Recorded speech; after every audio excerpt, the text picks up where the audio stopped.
Muito bem, estamos de volta, donos da bola, para atualizar a sexta-feira de Atlético Cruzeiro. Será que, ontem, aliás, foi uma discussão aqui do programa, será que o Otero vai ser titular contra o Atlético Paranaense?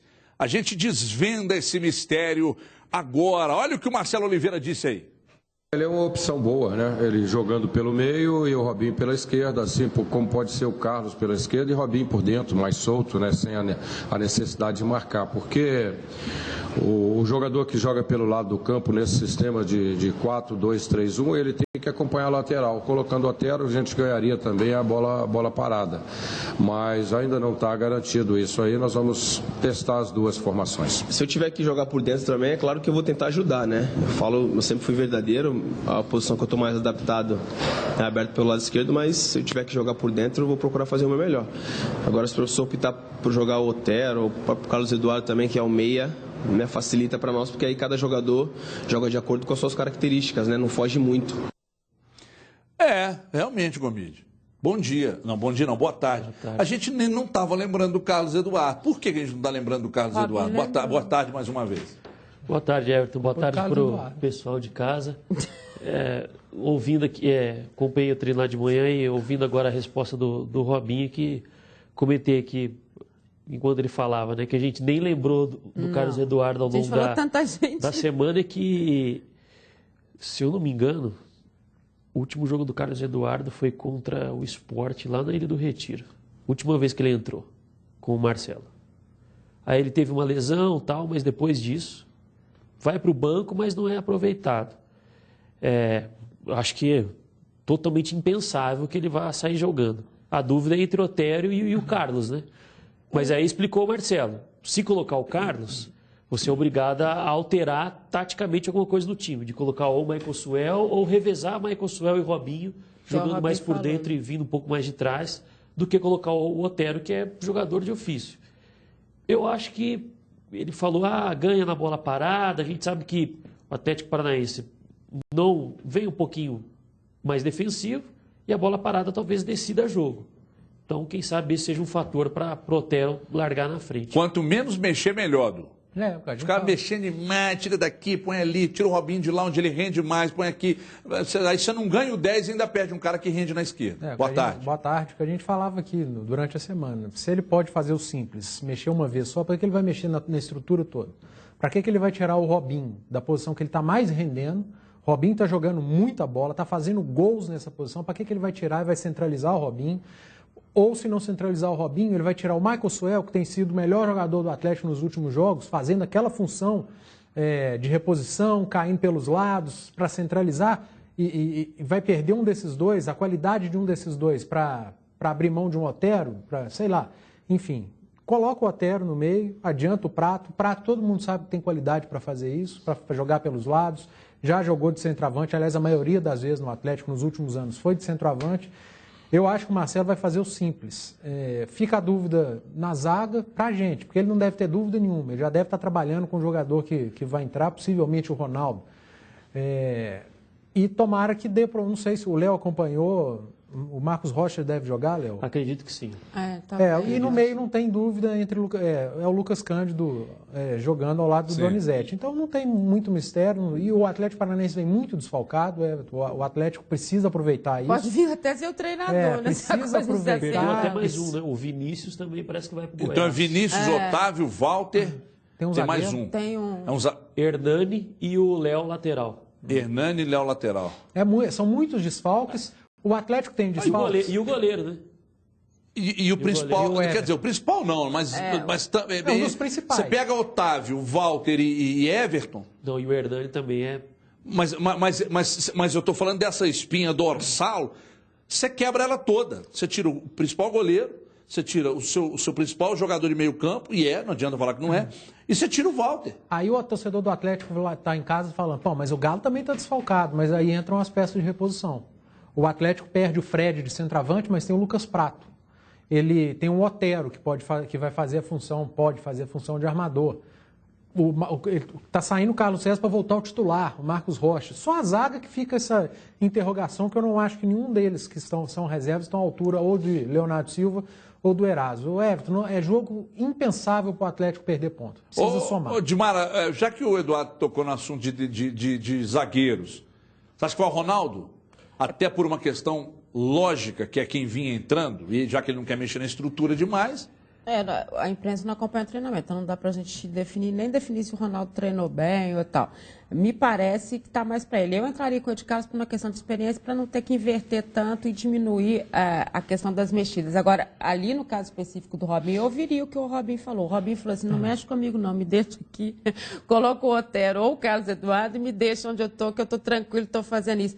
E eu acho que o Marcelo vai ouvir o Robinho. O Robinho é o jogador de frente hoje, vamos combinar, em termos de movimentação e tal, além da velocidade do Michael Suel, obviamente, do que o Lucas Prato faz, do que o Fred é importante, mas ele é o grande jogador que fica livre ali para movimentar e para fazer essa frente andar. Se ele disse, eu fico muito mais, eu faço o meio, mas eu fico muito mais à vontade. Se tiver o Otero, se tiver o Carlos Eduardo, meu querido, vai Dimar, de Otero. Se o Marcelo Oliveira abrir mão do Otero para escalar o Carlos Eduardo, Otero, arruma a mala e volta para Venezuela. Porque se você for pior que o Carlos Eduardo, o Léo falou que a última vez que ele jogou foi contra o Sport. Tem uns 3 anos que a última vez que ele jogou. Contra o Inter, 8ª rodada. Não, tem 3 anos a última vez que ele jogou. O resto ele entrou em campo. Porque vai ser ruim assim lá na Rússia. Mas o Robinho já estava apelando tanto que ele falou, se não for o Otero, pelo amor de Deus, o Carlos Eduardo, mas me deixa quieto. Eu bancaria o Otero. Bancaria o Otero. Outro detalhe importante que eu acho é porque é o seguinte, o Atlético joga domingo e joga quarta pela Copa do Brasil. Tem que lembrar isso. E a Copa do Brasil, o Fred não joga. Exatamente. Então, você já colocar o Otero de cara contra o Atlético Paranaense, você já sabe que na quarta-feira, dependendo do rendimento, claro... Essa formação. Você já pode pensar, falar, não, para quarta-feira eu não preciso nem pensar que eu vou manter essa formação. Porque se fizer um teste contra o Atlético Paranaense, para depois fazer outro teste contra a Ponte Preta. E aí o Prato, é igual você falou, quanto menos mexer, mais chance de dar resultado Mas você que esteve lá na Cidade do Galo hoje de manhã, nas coletivas, o que o Marcelo fala a respeito da Copa do Brasil? É time titular? Perguntei para ele. Não pode ser diferente, não? Não sei. Perguntei para ele. Ele falou que a avaliação física vai ser um dos fatores preponderantes aí para definir escalação. O grande problema é que você já tem alguns desfalques importantes. Daqui a pouco você vai colocar um time misto, pô. Se os caras não tiverem 100%. Mas nós falamos isso aqui ontem. A Ponte não seria interessante tocar o pau também na Copa do Brasil? A Ponte Preta... Ano passado abriu mão. Mas eu acho que não pode fazer opção, não. Nesse momento, não. Não tem certeza de nada, nem da frente do campeonato. A Ponte Preta vai priorizar a Copa do Brasil, não tem a menor dúvida. Porque ela tem 30 pontos na tabela. Mas eu estou dizendo, porque a Ponte Preta é o adversário. Ela vai priorizar, ou seja, ela vai dar tudo na quarta-feira. Correria, time titular. O atleta está disputando o título do Campeonato Brasileiro. Tá ali, para e passo com os líderes. Então, isso tem que ser pensado mesmo. Se vale a pena escalar... Olha, tem o quê? 2 semanas que não tem jogo no meio de semana? Eu iria com o titular. Não, porque acontece o seguinte, joga domingo, aí joga quarta. Só que aí a volta é praticamente um mês depois, que é 21 de setembro, lá em Campinas. Aí o que vai acontecer? No próximo final de semana, o campeonato também vai dar uma parada por conta das eliminatórias. Só que quando voltar, o Atlético vai estar sem Eraso, sem Prato, sem Otero, sem Casares, talvez sem algum brasileiro que seja convocado pelo Tite. Hoje, inclusive, o Robinho... Você acha que corre o risco do Douglas Santos entrar na seleção principal? E o Carioca também, né? E ainda tem o Carioca, tem gente bancando, mas eu acho que é o menos cotado. Mas tem gente bancando Porque na lateral, eu acredito que o Marcelo vai voltar e eu acho que o Felipe Luiz, por hora, vai ser mantido. Então, seriam os 2 laterais esquerdos. Só que você fica sem os estrangeiros, não dá tempo para voltar. Mas quando você perde esse monte de jogadores aí por convocações, independentemente de ser para a seleção brasileira ou estrangeira, você não pode pedir. Não pode, sabe por quê? A genialidade da CBF é tão grande que a alegação dela não, mas o campeonato parou. Só que o jogo é no dia seguinte. Aí o cara joga lá em Caracas, ela acha que tem tempo hábil para o cara vir aqui e jogar no dia seguinte. Mas pode pedir, vai só que estar não sem vai esse dar jogador. tempo. Tem uma pausa, vai dar para os jogadores darem uma reaprimorada aí, descansada, reaprimorar a forma física, mas esse jogo contra o Vitória, o Atlético vai estar mais desfalcado do que contra o Atlético Paranaense. Mas o Léo está falando é o seguinte, tem que jogar tudo no primeiro jogo contra a Ponte, porque é aqui, porque vai estar com todo mundo. Fazer o resultado aqui, claro. O resultado do Brasil. E ano passado não fez. Isso. Faltou. Exatamente. Gente, ó, a última vez que o Atlético priorizou, vocês lembram no que deu? Eu tô falando aqui, o Eduardo já tá chorando ali. Não. Ô, Everton, e agora, isso que a gente está falando de lesão, de jogo seguido, o Luan teve a lesão agora, com o Atlético jogando só final de semana. Júnior Urso, edema muscular, o Atlético jogando só final de semana. 2 semanas. O Patrick, a mesma coisa. O Eraso teve uma torção no joelho, treino. Então, essa história de jogo... No jogo, né? Inclusive, o Eraso deu uma entrevista ontem para uma rádio equatoriana, Carrossel Deportivo, alguma coisa assim. E ele relatou que ele já vinha sentindo dor. É porque a gente não entendeu. E aí, numa muito. conversa, na volta, depois do jogo de Santos, ele deve ter conversado com o Rodrigo, o doutor Otaviano, enfim, conversou com o departamento médico. Que foi uma situação, na gravidade não a mesma, mas o diagnóstico, assim, parecido com o do Luan. Cartilagem e que poderia, fosse, você pode até continuar jogando e treinando. Só que daqui vai ter que parar uma semana, 2 semanas, você pode passar por uma cirurgia. Então vamos parar. E aí vai ficar 1 mês fora. Mas ele, na entrevista ele disse que poderia fazer uma cirurgia e tal. Se continuasse jogando e treinando, poderia ser submetido a uma cirurgia. Tá bom, então a lesão dele é séria. É sério. Não é simples. E só para concluir, então quer dizer que essa sequência de jogos, final de semana e meio de semana, isso também não influencia, mas não influenciou, por exemplo, nas lesões recentes do Atlético.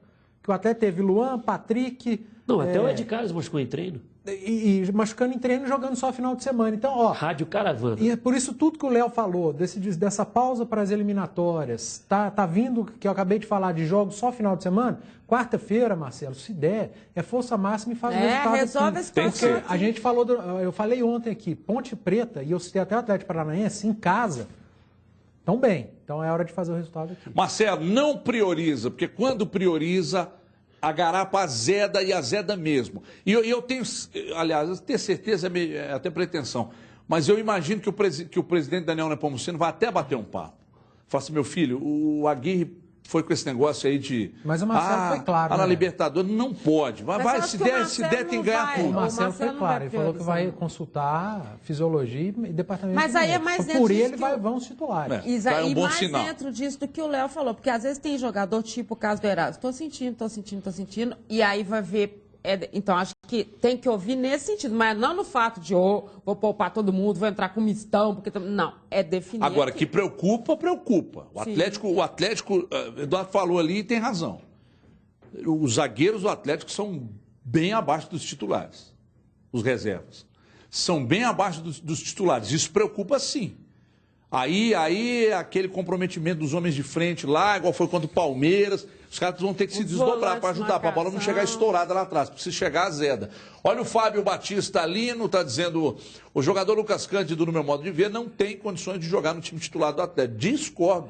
Também discordo. Ele não deve ter assistido Discordo. Acho, e vou dizer mais, eu ia dizer isso aqui ontem. Até esqueci. porque ele não é titular. Eu acho até que o Lucas Cândido é muito pouco badalado pela bola que joga, mas aí eu reconheço, ele teve contusões seríssimas, ficou parado muito tempo, mas eu acho que ele é muito pouco badalado pela bola que ele joga. Ele é muito bom jogador. Mas o telespectador que mandou essa mensagem, ele tem razão em parte.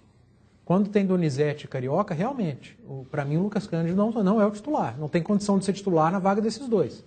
Com os dois disponíveis. Não, mas aí lógico que não. Tudo bem, ele pode ter. Às vezes ele quis dizer isso. Sim.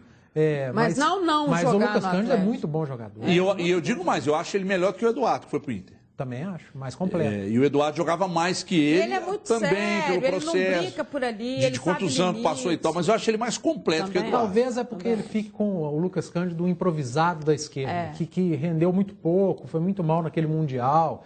O Lucas Cândido, quando está na posição dele, ele rende muito. Quem que você acha melhor, Gomide? O Eduardo ou o Lucas Cândido? Mais completo? Lucas Cândido. Lucas Cândido também. Então aqui é unanimidade. Talvez é o que o Pans falou. Aquele Mundial, ele marcou muitos jogadores em algumas circunstâncias, algumas situações.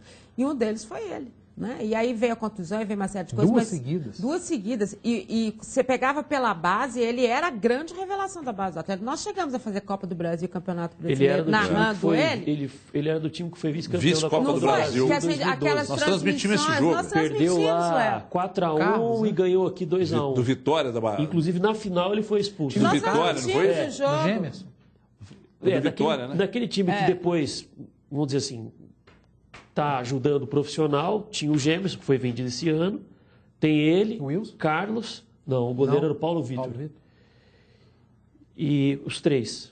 Micalha era marcou bastante. O Micalha. Põe aqui mais um Twitter, por favor, mais um tweet, por favor, aqui. O Sidney, lá de Montes Claros. Esse Otero mostrou nada quando entrou. E o Ed Carlos não dá, né? Tá dizendo aqui, cara, o Otero é muito pouco tempo para você avaliar. Jogando, que eu tô falando. Direito. Eu não achei que ele entrou mal contra o Santos. Mas não achei mesmo. Mas não dá nem pra falar nada. Então, mas não nem tanta fogo. Você não pode falar que ele é bom e nem que ele é ruim. Exatamente. É muito pouco tempo. Ronaldo. Eu ia falar agora, é que nem o Ronaldo. Você apontar o dedo pro zagueiro Ronaldo e dizer, não, isso aí não vai virar, porque ele tentou sair jogando e deu um vacilo ali. Tá, não, é muito pouco tempo para você avaliar. Ali não é referência nenhuma. Eu lembro que quando o Otamendi chegou aqui, tinha gente que questionava. Aí vários outros. Rapaz, aqui mesmo na televisão, não, mas não é tudo isso. Não é o quê? Olha lá onde ele chegou. Olha aqui, daqui a pouco a gente volta para falar do Galo. Nos últimos 2 jogos, o torcedor do Cruzeiro pôde conhecer o jovem goleiro Lucas França. Aos 20 anos, o jogador deixa de ser a terceira opção e assume o gol do Cruzeiro. Põe aí o André Salles para falar. Para muitos cruzeirenses, talvez este jogador ainda não seja dos mais familiares. Só que nos últimos dias, o gigante de 1,94 m de altura passou a ser mais notado e começa a conviver com o assédio dos torcedores. Eu fico muito feliz pelo apoio, né? Eu tento responder a maioria dos comentários, a maioria dos elogios que me dão, né? Então, para mim é uma satisfação muito grande, que é uma coisa que eu sempre sonhei, né? Ter esse reconhecimento. A explicação é simples. No início do ano, Lucas França era a terceira opção para o gol do Cruzeiro. Mas as ausências dos goleiros Fábio e Rafael deram a ele a chance de jogar. Para mim foi uma surpresa, né? Eu vim trabalhando firme, vim concentrado, focado, como eu venho sempre feito nos trabalhos. E quando o Mano optou por mim, eu já estava preparado, então eu encarei de frente. Lucas França chegou ao Cruzeiro aos 15 anos de idade. Foi formado nas categorias de base do clube e fez as 2 primeiras partidas como profissional justamente nos últimos 2 jogos. A oportunidade de atuar chega em um momento delicado da equipe. Pelo visto, isso está longe de assustar. É uma oportunidade que eu sempre sonhei em ter, né? Desde quando eu comecei aqui no Cruzeiro. É encarar da melhor maneira possível, né?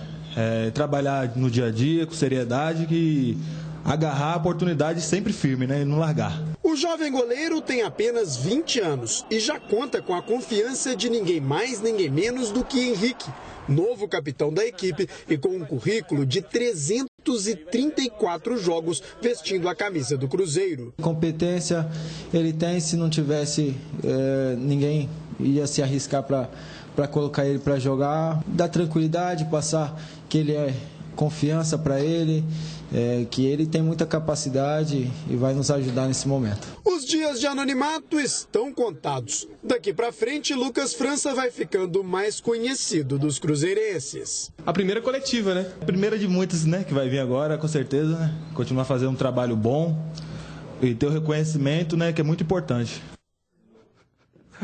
Ai, gente, nós estamos falando aqui de repórteres esportivos que têm outras atividades fora do trabalho. É verdade. Olha aqui, é impressionante, né? Se o Rafael, quando você estiver pronto, completamente recuperado da lesão e fisicamente bem e tal, é você, cara. Porque se não for, aí você tem que pegar a mochila e ir embora. Esperando. Quantos anos o Rafael vem esperando? Há uns 6 anos. Pô, chegou no Cruzeiro com 15 anos, é óbvio. Assim, mas né? reserva Então, tem deve ter uns 10 anos. O Fábio tá lá tem quanto tempo? 2004. Pois é. Mas dá para entender a opção 2005, pelo Lucas né? França nesse momento. No mínimo, o Ah, sim. Rafael não está bem. Não está bem recuperado. Exatamente, é isso que eu estou pensando. O Rafael, para mim, é o goleiro do Cruzeiro. Cara, fora... de frente, pô, a situação aí. O Rafael, para mim, é o goleiro do Cruzeiro, né, quando o Fábio não pode jogar. Ele vem de uma lesão na mão, que é o que o goleiro usa, óbvio. O Lucas França está aí, pronto, treinando e já jogou esse ano. Ok, para esse jogo, utiliza o Lucas França. Pé também. A hora que o Rafael estiver apto, bem fisicamente, já com ritmo de treinamento, tem que ser ele. Mas e se o Lucas for mal? E se o Lucas França... Não precisa ir mal. Não precisa ir se mal. ele der conta do recado, não vai ser ele. Olha, ele não precisa ir mal. Fechar tudo lá? Não, se ele não comprometer, não vai ser ele. Eu acho o seguinte, o Cruzeiro vai jogar lá final de semana. O Figueirense pouco chuta gol. O Rafael vai ser o goleiro no outro jogo. Pelo menos seria o meu, porque é o goleiro. Agora, se vai lá em Santa Catarina, o Lucas França fecha o gol, tem uma grande atuação, aí o Mano tá com o pepino nas mãos. Porque aí ele vai ter que escalar o Lucas França. Mas aí, com o pepino nas mãos, você acha que ele mantém o Lucas França ou de qualquer forma escala o Rafael, que ficou 200 anos esperando a oportunidade? Se o Lucas França fizer uma baita partida, eu ia falar outra coisa, uma baita partida lá em Santa Catarina, mantém o Lucas França. Agora, se não for nenhuma maravilha, muito experimentado, o Figueirense não atacar muito, não fizer nenhuma grande defesa, o Rafael, o cara está 200 anos na reserva do Fábio. A hora que o Fábio machuca, ele está voltando de lesão, já começou a treinar, vai outro? Gomes, você discorda do colega, né? Não, em partes, porque, assim, se ele não for exigido em Santa Catarina e o Cruzeiro empata ou ganha, no próximo jogo contra o Santa Cruz, acredito que ele seja mantido mesmo com o Rafael estando à disposição. Se ele for bem contra o Santa Cruz, vai seguir. Qual que vai ser o argumento para falar, não, eu vou tirar porque o Rafael tá bem. Os dois são reservas. O Rafael, só que o único que acontece é que o Rafael é há mais tempo reserva e o Lucas França é há menos tempo reserva. Só que se ele entrar e ele não comprometer, aí qual que vai ser o argumento para tirar? Quem que é melhor? Eu acho... Ninguém sabe. Você nunca viu jogar? Não sei. Não, peraí, eu não preciso ver. Mas lá no Cruzeiro todo mundo sabe quem é melhor. Os caras estão treinando com o treinador e o goleiro sabe quem é melhor. Se o Rafael for melhor, ele vai ser o goleiro. Sinceramente, eu não tenho a incoerência de dizer aqui que, independentemente de qualquer coisa, se ele se sair bem, goleiro, quanto mais experiente, melhor. O Rafael goza de muito prestígio dentro da toca. E mesmo se o Lucas França fizer um grande jogo, para mim ele tem que sair e botar o Rafael. Eu também acho. Mas eu acho que o Mano não vai fazer isso. Gente, mas tomara que seja isso que a gente está falando, que o Lucas França vai lá e faça uma excelente partida, que dê tudo certo, que seja realmente uma dúvida na cabeça do Mano, porque isso só vai ser bom para o Cruzeiro, porque neste momento está todo mundo muito preocupado, se é isso mesmo que vai acontecer, se ele vai ter, diante da pressão toda e dos jogos lá que são extremamente difíceis, realmente essa facilidade, que não vai chutar para gol, que ele vai ter essa tranquilidade toda para estar encarar a condição de ser um titular do Cruzeiro, no lugar do Fábio. Tomara que seja assim. Trazendo a discussão para a questão da futurologia. Em quem a torcida do Cruzeiro confia mais, estando os dois em plenas condições? Rafael. Então, vamos para a enquete aqui? Vamos para a enquete, então. Põe na tela aqui, @osdonosdabola_mg, tá aqui, ó. Quem deve ser o goleiro do Cruzeiro? Na sua opinião. Você que está em casa aí, atenção. Agora o Rafael está ganhando com 60%. Você acha que o Lucas França merece, de repente, permanecer, caso faça um grande jogo? Mas vota aí em que você pensa aí. Daqui a pouco a gente dá uma atualizada no resultado da enquete. Mas antes da gente seguir aqui, eu preciso ouvir o Henrique, né, porque ele fala também dessa questão da responsabilidade, da experiência. Veja aí. O Fábio já vem muito tempo como capitão e a gente dentro de campo também ajuda, organizando, falando, às vezes, muitas das vezes, tomando frente para falar alguma coisa que a gente pensa. Acho que não só eu, mas todos os atletas têm que ter esse dever dentro de campo. A responsabilidade aumenta porque você se torna ainda mais visado, porque você é um líder, você tem que motivar, tem que cobrar na hora certa, saber, você tem que ter um ponto de equilíbrio, dar tranquilidade, passar confiança, tem que ter o meio termo. Então tá aí. Capitão, né? O Mano confirmou. É o capitão da equipe. A partir de agora. Tá certo a sua opinião? Eu acho que tá, diante daquilo que a gente vê de experiência e de tudo. Eu Não vejo o Henrique como aquele cara, eu já disse, né, que é o que grita, que é o que fala ali dentro, não é isso. Mas o do vestiário e tal, não sei qual que é o comportamento dele. Mas em termos de experiência, daquilo que ele conhece do Cruzeiro, daquilo que ele pode passar para os companheiros. Agora, ele falou de experiência, ele falou de experiência, ele falou de comando, ele falou de uma série de coisas. E aí não tem jeito. Mas como é também que você vai dar, por exemplo, para o Sobs, que é mais eu não estou avaliando a questão de idade, não. Senão o Ellison tinha que ser titular. Eu estou falando da questão de você ter um Rafael que é confiável, a torcida confia, goza de prestígio lá dentro, tem 27 para 28 anos e acho que pode render mais que o Lucas França. Né? E na hora que a coisa aperta, você botar a meninada é sempre complicado. Goleiro é um pouco diferente, mas é sempre complicado. Mas também, eu fiquei pensando nesse negócio de capitão. Eu acho que deveria ser o Sobs, assim, numa concepção de jogador ali dentro, do que a gente já conhece dele acompanhando a carreira. Mas como que você dá uma faixa de capitão para o Sobs, chegando agora, tendo no time o Henrique que tem esse histórico que tem? Não, o Henrique tem história no Cruzeiro, o Sobs não tem nenhuma. Isso então tem que ser dizendo. o Henrique. Como que você faz? Não tem como fazer isso. Pode até ser que no futuro aí o Henrique fale assim, não, eu acho que até o Sobs é melhor para ser, nesse momento, esse líder e tal. Mas não tem jeito, a história é do Henrique nesse momento, não é do outro que está lá na frente que acabou de chegar. Mesmo tendo o histórico que ele tem. E o Mano Menezes abriu mão da loucura do Cruzeiro com um volante só de marcação, que foi o Henrique no jogo aqui. Ainda bem que ele pensou, né? Ele foi escalou. Em casa também, né? Mas não dá, Léo, não tem jeito. Eu até falei que ele, antes do jogo, eu errei junto com ele. Eu falei, acertou, porque o Coritiba está quebrado, e não acertou. Não tem jeito do Cruzeiro jogar só com um volante de marcação. E optou pelo Romero. Ele treinou com o Marcial, mas é porque o Romero estava fazendo um trabalho de reforço e vai jogar, Romero. E outra coisa, o Maciel, lembra aí, ué, você que está em casa se lembra, quando ele entrava no Corinthians. Eu acho que no jogo de estreia dele com a camisa... Não. No jogo de estreia dele com a camisa do Corinthians, no profissional, ele fez um gol, não fez? Fez um gol de fora da área, bateu de fora. O cara que chega muito mais. Aí vai colocar Robinho e Maciel e deixar só o Henrique lá atrás segurando. Aí depois não vira. E todo mundo sabe que não vira mesmo. Agora, com Romero e Henrique, ele se resguarda. Agora, aquela discussão de ontem precisa voltar. Justifica ele colocar esses dois homens de marcação com mais o Robinho, já que a gente discutiu aqui ontem se o Figueirense vai sair para cima do Cruzeiro ou não. Eu acho que na hora que eu falei hoje na Band News, no momento em que o Agel deu uma conferida ali na escalação do Cruzeiro, ele não vai sair para o jogo. Não, mas ele não saía para o jogo nem no Inter, o Everton, porque o time é muito melhor tecnicamente do que o Figueirense. Mas precisa ganhar, né, Gomes? O Figueirense ganha desse jeito, quietinho. Se não der para ganhar... Pro Figueirense o empate não é ruim. Não é mesmo. Mas pro Cruzeiro é péssimo. Então, por isso que o Figueirense vai esperar.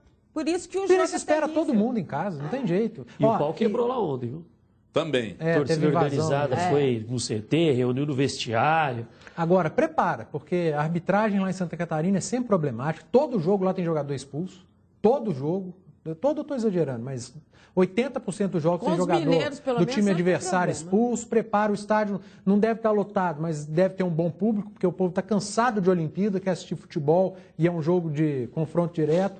Prepara, porque vai ser guerra. E tem o Agel que adora apitar o jogo, todo mundo sabe disso, que faz uma pressão danada na arbitragem, né? Então, assim, é um jogo para ficar muito atento mesmo. É um jogo em que o Cruzeiro... E a gente fala assim, ficar atento, gente, é porque essa história do Cruzeiro agora é jogo a jogo mesmo. A situação é tão difícil, né? E a gente tem que falar e tá sempre deixando isso muito claro, porque fica todo mundo achando que chegou o Mano, chegou a salvação da pátria. Não chegou, a situação é péssima, é jogo a jogo. Esse lá tem uma representatividade enorme em termos de sequência de tabela. Pode ser, até a sequência do Cruzeiro, em termos de resolver a situação dela nesse momento, é boa, mas ele tem que fazer. É impressionante. Então, é jogo a jogo. A luta vai ser jogo a jogo, não tem outro jeito. É impressionante. Você conversa com... Não sei se isso acontece com vocês. Você conversa com o torcedor do Cruzeiro, o bicho está tenso. Muito preocupado. Tenso. Muito preocupado. Nós temos alguns aqui dentro que são muito torcedores. Os caras estão tensos. E fica assim, às vezes pergunta pra gente como se a gente soubesse mais do que eles. Na rua, principalmente. Se racha que cai, cara. Se racha. Não sabe, né? Não dá para falar. Agora, que a situação não é confortável, é óbvio que não, basta você olhar para a tabela. E pior do que olhar para a tabela é você olhar para o jogo, que também está na tabela, mas o jogo do último final de semana. Aí você olha para o DM. Olha aqui, preste atenção, tem uma notícia importante para você em comemoração aos 35 anos do consórcio Honda. A promoção Chave de Ouro vai premiar com mais de R$1 milhão em prêmios os clientes que comprarem uma cota de consórcio. Isso mesmo, será mais de R$1 milhão em prêmios, 350 prêmios de R$ 3.500 e 4 prêmios de R$ 35 mil. E você que já é cliente do consórcio Honda, basta pagar suas parcelas em dia para aumentar então ainda mais suas chances de ser premiado. O consórcio Honda é o melhor caminho para você realizar o seu sonho com parcelas que cabem no seu bolso. É fácil, é barato e é muito legal comprar sua Honda. E o melhor de tudo é que você não paga juros. Por exemplo, CG 160 Titan EX a partir de R$ 178,24 mensais.